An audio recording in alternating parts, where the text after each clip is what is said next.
नमस्कार, स्वागत है आपका इंडिया न्यूज के डिजिटल प्लेटफॉर्म पर और मैं हूं आपके साथ गुलिस्ता। ये कहानी है राजस्थान के कुख्यात गैंगस्टर आनंद पाल की, जो लूट, वसूली, मर्डर और गैंग वॉर के करीब 24 मसलों में वांछित आरोपी था। राजदूत समुदाय के लोग उसे अपना मसीहा की तरह मानते थे। उसके गैंग में 100 से भी ज्यादा बदमाश शामिल थे। आनंद पाल बेहद खूंखार था। कहा जाता है कि वो लोगों को किडनैप करके एक बेहद छोटे से पिंजरे में बंद कर देता था और उन्हें तरह तरह की यातनाएं देता था।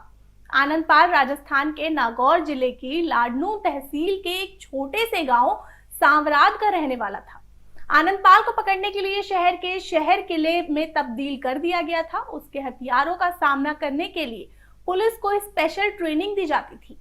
पुलिस बार बार उसे पकड़कर जेल में डालती और हर बार जेल की सलाखें उसके लिए नरम पड़ जाती और वो फरार हो जाता। बता दें, आनंद पाल राजस्थान के नागौर जिले की लाडनू तहसील के एक छोटे से गांव सांवराद का रहने वाला था। आनंद पाल पढ़ा लिखा था और उसके टीचर बनने के लिए बीएड की ट्रेनिंग भी ली थी, लेकिन वो शिक्षक बनने के बजाय जुर्म की दुनिया में आ गया। उसने शराब की तस्करी शुरू कर दी और वो लीकर किंग बनना चाहता था। उसकी सनक में उसके डिडवाना में जीवन राम गोदारा की हत्या कर दी। कहा जाता है कि जीवन राम ही वो दोस्त था जिसने आनंद पाल को बारात में घोड़ी पर चढ़ाया था। आनंद पाल राजनीति में आना चाहता था और उसने 2 बार चुनाव लड़ा, लेकिन हार गया। पूर्व मंत्री हरजीराम बुर्णक के बेटे से सिर्फ 2 वोटों से पंचायत चुनाव हारने के बाद 2006 में वो अपराध की दुनिया में आ गया। इसके बाद वो एक के बाद एक जुर्म करता चला गया और राजस्थान का सबसे बड़ा गैंगस्टर बन गया। आनंद पाल बेहद खूंखार था। कहा जाता है कि वो लोगों को किडनैप करके एक बेहद छोटे पिंजरे में बंद कर देता था और उन्हें तरह तरह की यातनाएं देता था। बता दें कि आनंद पाल के गैंग में 100 से भी ज्यादा बदमाश शामिल थे। 2015 में आनंद पाल पुलिस की नशीली मिठाई खिलाकर फरार हो गया था और उसके बाद उसने सरकार और पुलिस की नाक में दम कर दिया।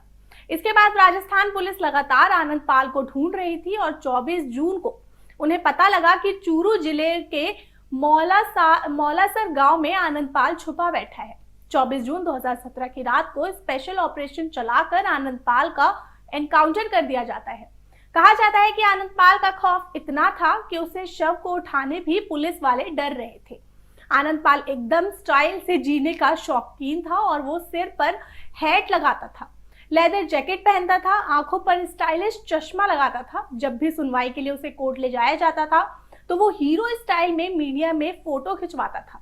उसका अपना फेसबुक पेज था और वो सोशल मीडिया पर काफी एक्टिव रहता था। लेनी डॉन अनुराधा चौधरी के संपर्क में आने के बाद इसका आतंक और भी ज्यादा बढ़ गया।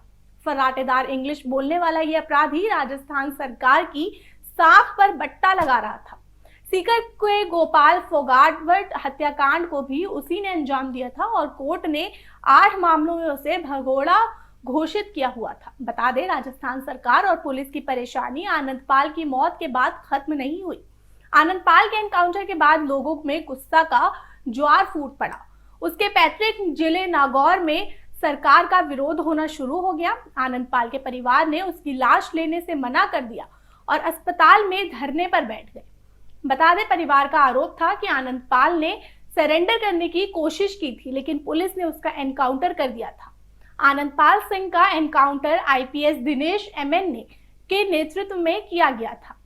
बताते चले कि आनंद पाल का शव लगातार 3 हफ्तों तक डीप फ्रीजर में रखा गया। सरकार के नुमाइंदों ने परिवार और राजपूत समाज के लोगों को समझाने की बहुत कोशिश की, लेकिन ना तो लोग और ना ही आनंद पाल के परिजन मानने को तैयार हुए। वो सरकार से सीबीआई जांच की मांग कर रहे थे। 12 जुलाई को 2 लाख लोग आनंद पाल के एनकाउंटर के विरोध में हुई एक सभा में जमा हुए, जिसे देखकर प्रशासन के हाथ पैर फूल गए। इसके बाद आनंद पाल का अंतिम संस्कार करने के लिए राजस्थान सरकार ने जी जान लगा दी। अगले ही दिन सरकार ने परिवार को अंतिम संस्कार की इजाजत लेने के लिए बुलाया और पीछे से पुलिस ने आनंद पाल को अंतिम संस्कार कर दिया। बता दें कि परिवार ने सरकार पर जबरदस्ती अंतिम संस्कार करने का आरोप भी लगाया। इसके बाद भी काफी दिनों तक ये मामला गरमाया रहा, लेकिन धीरे धीरे मामला शांत हो गया। फिलहाल के लिए इतना ही। जुड़े रहिए इंडिया न्यूज के डिजिटल प्लेटफॉर्म के साथ। धन्यवाद।